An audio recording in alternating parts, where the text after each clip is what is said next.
Rivers State, Nigeria.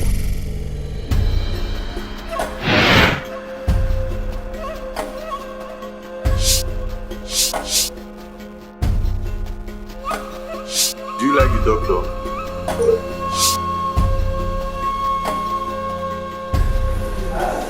Where an extraordinary skill has been passed down through generations.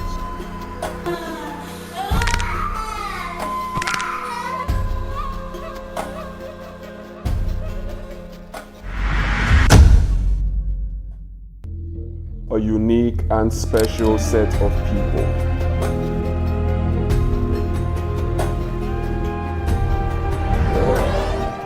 Almost everybody in this community are bonesetter. Lord seen the case, it came to us and we are not.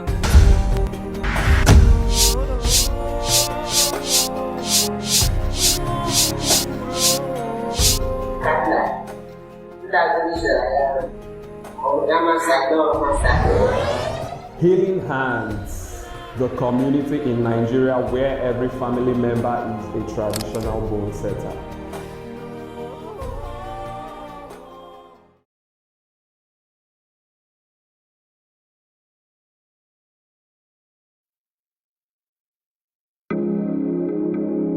It's a beautiful morning in Rivers State, a unique state in the southern part of Nigeria. It harbors a unique community where an extraordinary skill has been passed down through generations. Welcome to Rumepiricom, a community unlike any other in the world. Here, almost every family is a bonesetter, possessing an ancient healing knowledge that has been cherished for centuries. Our journey into this community takes us to Mr. Roland Okpara, a middle-aged man who has practiced this craft since he was 10. A graduate of mechanical engineering, he said the calling on his life was too much and he had to take over the mantle of bone healing from his father. His father is the crown king of his kindred. He takes us into his house, which also doubles as the healing center.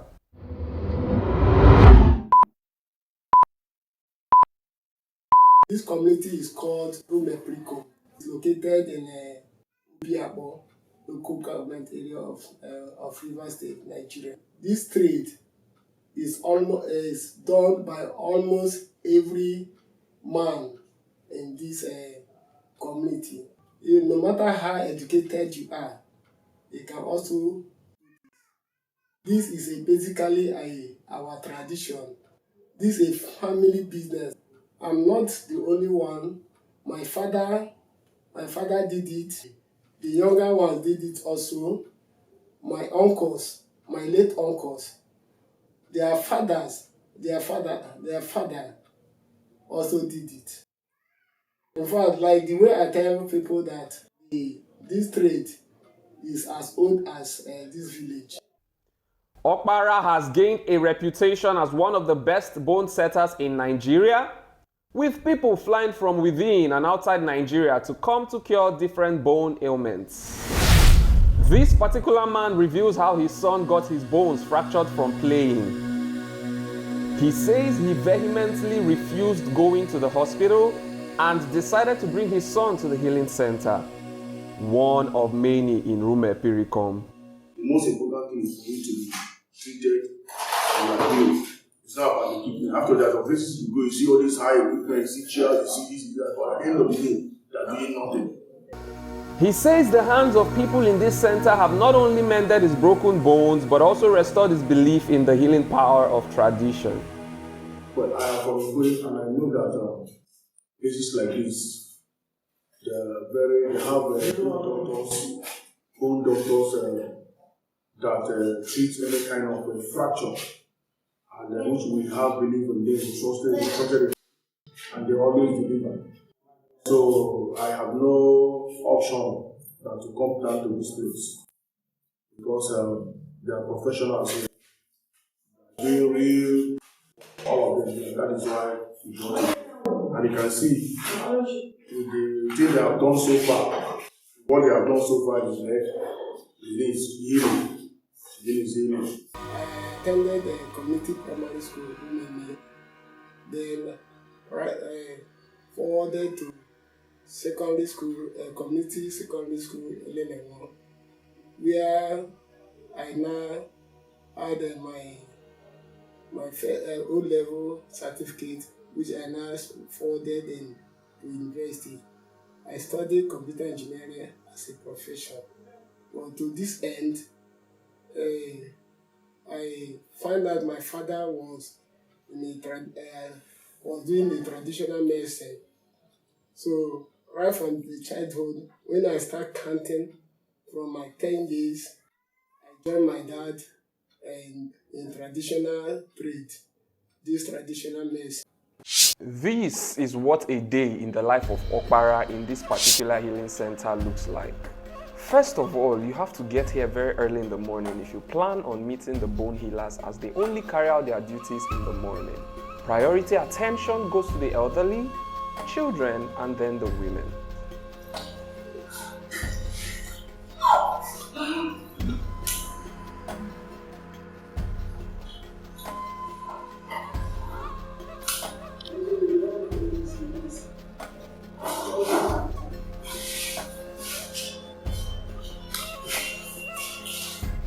While some people come for massages, others are here to do routine treatments for their fractures or dislocations. And on your first entry, the amount of wailings coming out of the healing center can be deafening.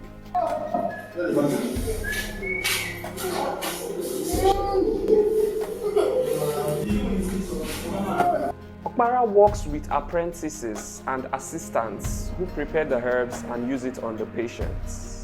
The herbs are gotten from the forest very early in the morning, and Okpara says not everyone has the ability to pick the right herbs necessary for bone healing. The herbal concoction is boiled and applied on the muscle of the affected body parts. While Okpara handles the serious cases, he lets the other bone healers handle less severe bone cases. The healing section lasts for basically 2 to 3 hours, after which Okpara, accompanied by his young darling daughter, go to visit patients admitted in the wards.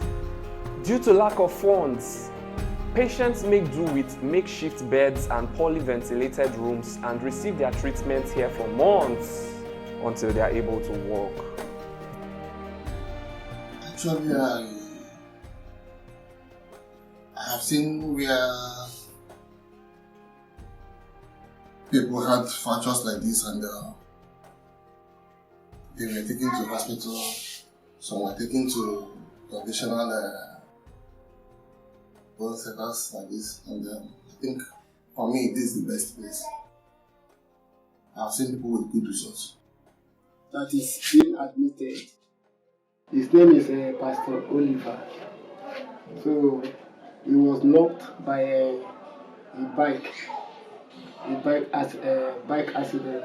That's they normally call it Okada. Yeah. So he was knocked down for some months now.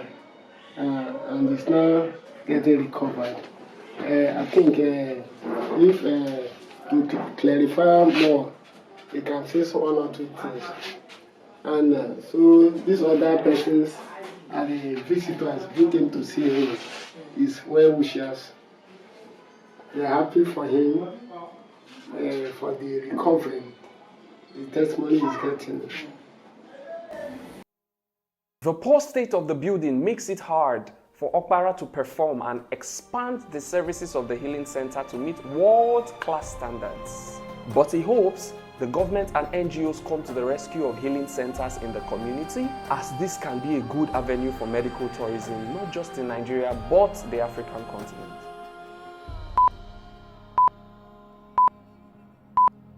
The assistants at the healing center are not well paid for their services, but still carry on regardless, believing it's their God-given duty and should not be traded for money. My name is Ifeanyi, part of the hereditary operation. Bone healing, how it has started in this community, even before I was long before I was born. It has been a way of life. And alternative medicine, as we know, is a means of trying to bridge the gap between modern medicine and the other way around being paid. What am I trying to say? In this part of the world, before they add them with a lot of herbs, roots, and used in treating illnesses. This is when we're talking about broken bone and dead. Broken bone, not everybody have the means or the wherewithal to go to modern day hospitals. Because if you want to, let's say, surgery or a procedure of broken bones, the financial implication very high for certain. So we try to bridge the gap. It's not like we are cheaper, but we try to bridge the gap to help people achieve wellness soundness as regards to bone related issues. This is not something you just consider, but let me set my everything and start doing my before. After, very different parents. This is not a mechanic where you can just see yourself. That's a car. Start from 6 years of pain, once it's handed up. Because bones should be. We don't expect our patient to come on that side, except emergency. Tradition is the best.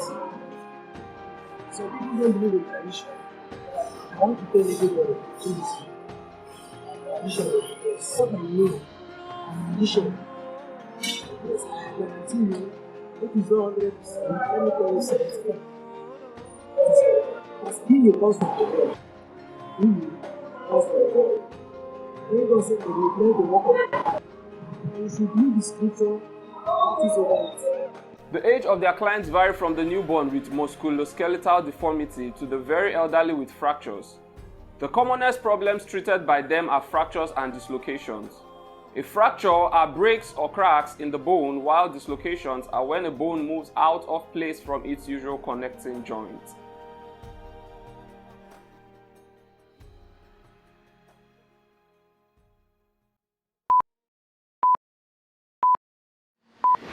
What's the difference between when you came and now where you did?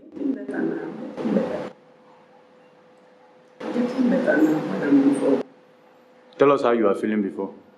The pain was too much. My hand was just going back. My leg. Now I'm better. What advice do you have for other people that want to come here? I'd like people to come. God is doing it. So between here and hospital, which do you prefer? I prefer it. Tell us why. I prefer it because they do work. They work very well.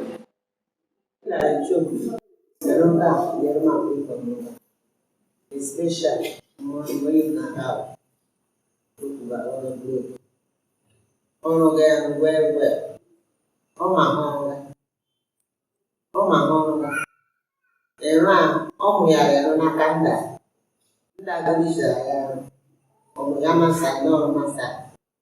I know you're the Messiah. Whatever Jesus.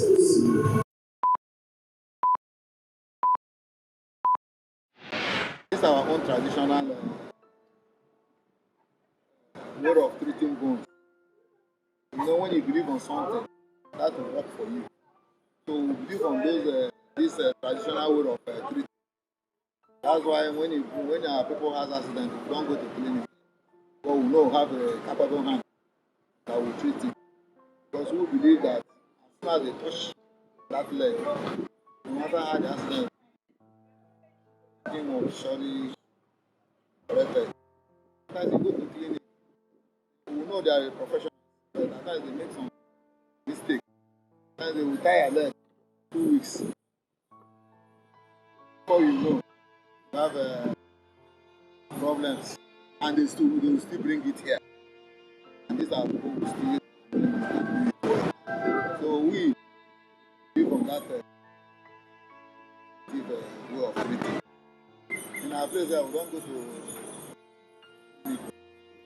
this place, the main place, the main act of those native way of. So we don't go to leave that one and medical. our community is a peaceful place. Very nice community. So we advise them, if any of them have that kind of issue. If you come, we will treat them. We don't charge high. Charge high. Don't do one or two things. We will touch you and the case will be healed. You will go. This the man has been a savior of most. If I almost go together, it's a solution. But since then, I'm moving it as together. But currently, God has shown me the grace that there is a solution. And that is here. Why most people prefer the traditional medicine to orthodox? Reason being that, one, the traditional medicine is natural healing. It's a natural healing in the sense that we use herbs, fruits and herbs for their treatment. While orthodox medicine, they go as far as operating the bone, fixing plate and all the rest. Although I'm not an orthodox person, but from all indications, is from all testimony, people who have treated, people who have tested the orthodox and traditional medicine, they prefer this one. It heals quicker and give them a better result. And again, in terms of orthodox medicine, not everybody can able to meet up the bills and all the rest, all the all what it takes for them to be administered. But here in orthodox and traditional medicine, we don't look into that. We see people, we see them, it's a kind of humanitarian service. We see people and have pity on them. We commence treatment without taking anything, any dime.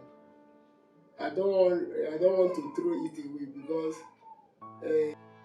throwing it away is like God bestowed gift. I want to throw it away.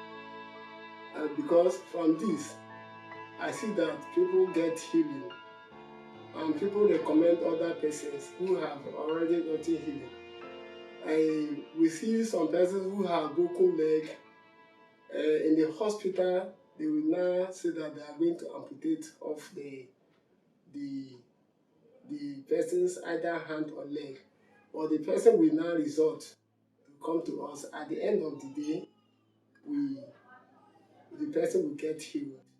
So seeing all this testimony, seeing this and seeing all this testimony, I don't think that a normal thinking human being will not just throw this or pack up this trade just for like that, because this is one of the way to help the humanities. Some persons are hit by trailer collision and all the rest, tricycle, bike accident, car to car, sportsmen and women, girls, boys, all diverse of accident, both domestic and non-domestic accident. We all handle all these things. Apart from the accidental cases, we also handle cases like arthritis, lumbar spondylosis, sclerosis, and that just mentioned by that few.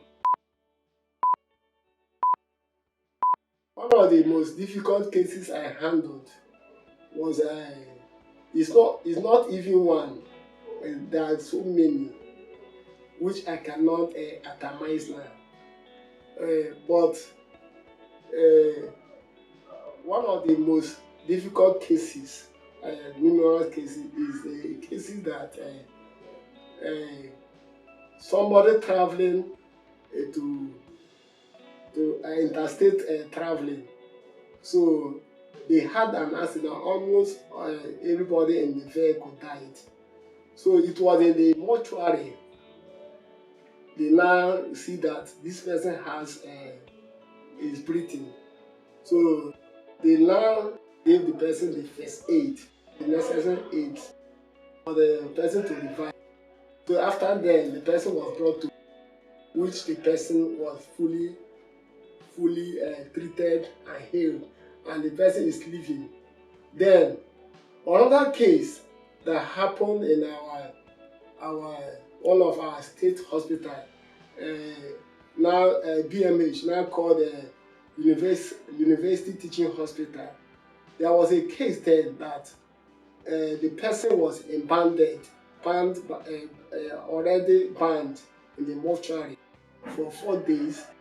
So from the mortuary attendant, they see that this person was alive. So they now brought the person to a private ward and start administering the drugs. So after they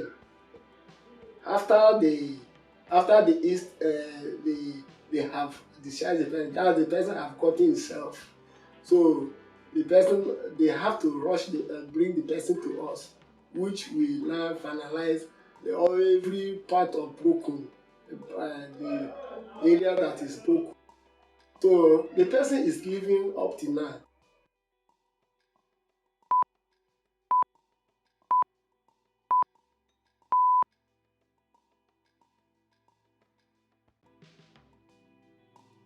We need modern facilities, modern massaging equipment that will also aid us, because sometimes it's not something that we can use our bare hand in doing. We look upon our younger ones. If maybe we phase out from this planet Earth, our younger ones too, our unborn children can also take it up. This is my lovely daughter, Divine Ermachi Opera. She just celebrated her 7th year birthday. I love her and I wish her to take over from me. She even herself, she has started practicing what I'm doing, demonstrating what I'm doing with her friends. What a belief, but most importantly, what a unique and special set of people. Hello, welcome to Rume People in Obia local government of Immerse Nigeria. Where almost everybody in this community are bonesetter. On this remarkable street in Nigeria, where almost every family member is a bonesetter, carrying on an ancient tradition that transcends time. Their healing hands have touched countless lives, proving that the power of tradition and expertise can coexist in harmony with modern medicine.